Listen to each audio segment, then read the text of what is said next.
Hey guys, we're back. I am actually at my home down in my woods, I love being down here. It's peaceful. It helps me to calm down if I'm ever having a rough day. And as you can see, we've made it an obstacle course. We have a hammock and we're working on a deck to build up. So this is my son. I'm going to use him in this lesson because I don't have you guys today. You're at home viewing this on the internet, on YouTube. So the lesson for today, we're coming back.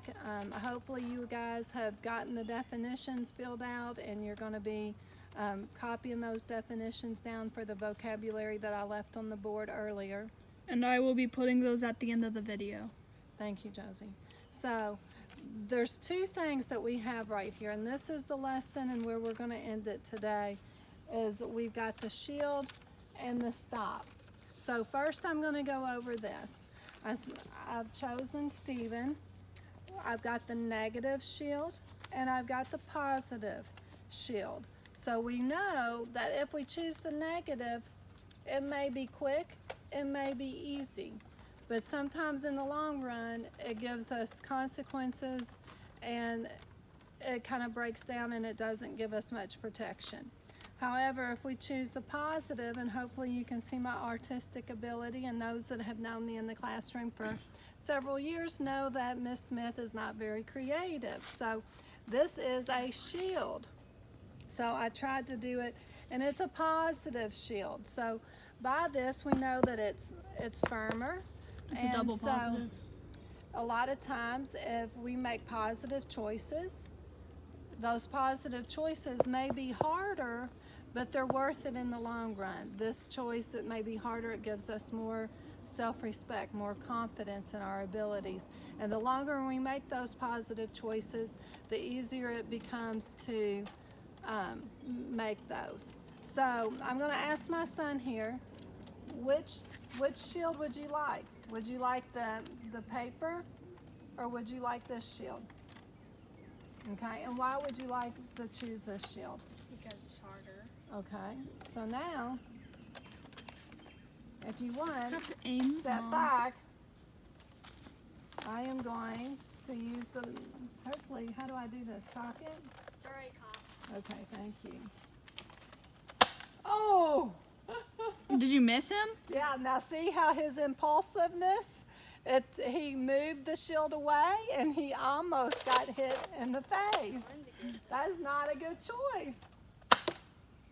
So wow. You see how when we make positive choices, sometimes it gets reflected. Sometimes it is hard, but making those positive choices are the best thing. And now a Nerf bullet just got lost. I know. All right, so that's good. Thank you, Stephen, for participating. And so now we're going to go to the stop method. Oh, that's a good idea. We'll do that. So let's see how this one compares. Are you going to hold it up to your face? I wouldn't. Put it down at your chest. I don't know how good of a shot I am. Well, yeah, Mom can't even hit it. There. So it hit him. Very flimsy. But it went through and it still hit him once I finally made the target. All right, so now, thank you, Stephen. So this is the stop method. So I'm using cardboard today. So I want you to zoom in on this, Josie. This is going to be y'all's exit slip for today. So when you get home tonight, you can use your mom to video, a sister, a brother to video, like I'm using my daughter to do my video. And so we have the S. This stands for stop. The S stands for stop, and whatever you're doing, just breathe. Pause. Take a breath. Okay, now that's the T. So the T is take a breath, and then reconnect with your breath. Breathe it in, and then breathe it out. O is observe. You're going to notice what is happening and what is happening inside and outside of you. So that's where we talk about our defense mechanisms. If I get triggered, if I'm angry, if I'm upset, that I will take that breath and I will make a positive choice before I respond. So then proceed. Continue doing what you're doing.